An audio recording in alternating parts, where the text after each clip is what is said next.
is important, and we need to stand for something. But I've been wrestling over the last couple of days since I wrote this letter with a whole nother way of thinking about this, and you're gonna be my guinea pigs because I wanna share this with you and get your feedback.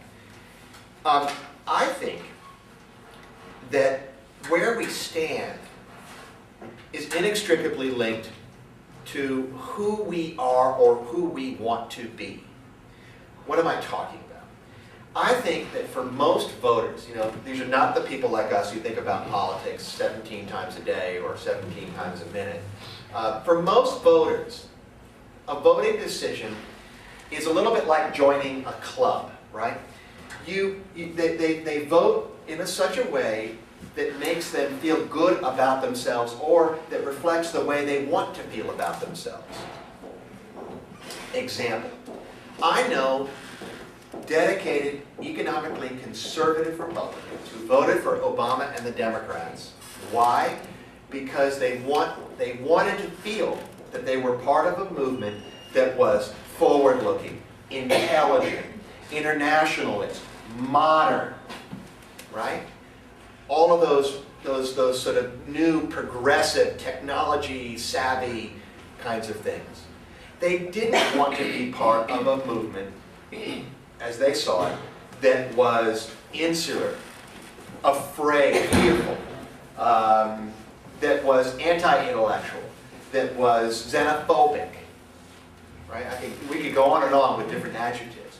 And I'm not, I think it's important to kind of come to terms with the reality. I mean, this may not be a fair way of characterizing the choice in the last election. I think it's not a fair way, and I think it has. I think this dichotomy has a lot to do with the way the media manipulates the choice, right? But nevertheless, it's with the reality that the voters feel, and ultimately, it's an emotional decision. You're in the voting booth, and you have an emotional reaction. And do you want to be part of something positive and forward-looking, or do you want to be part of something that's negative, essentially, and backward-looking? Now, if I'm right, if that tells at least part of the story of what happened a week ago, then I submit to you, we have to learn from that, and we have to address it, and try to, in so many different ways, counteract that influence.